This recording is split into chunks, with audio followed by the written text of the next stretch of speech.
the most important thing to remember is that home care becomes very, very important because majority of patients will have a mild self-limiting illness. So when we have people who are in home isolation, first thing that we ask them to monitor very closely is their oxygen saturation. At times, we also teach them about what we call conscious toning, because sometimes that helps to improve the oxygen saturation.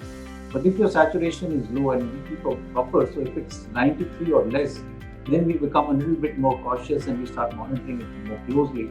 If it's closer to 90 or less than 90, we would ask them to come into the hospital and get admitted.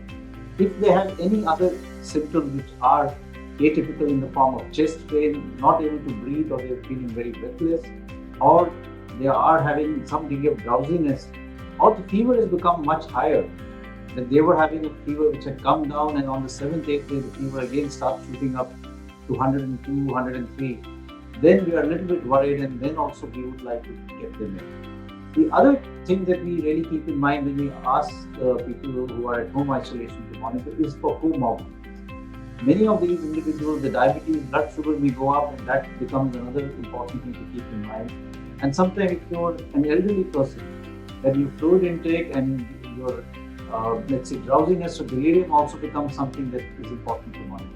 So these are things that one tends to monitor. Sometimes we would ask the patient to walk for a few minutes and see whether there's a fall in saturation if you're not very sure how he's doing in terms of his oxygen saturation. The focus has been on three main things: wear your mask, keep physical distancing, and wash your hands.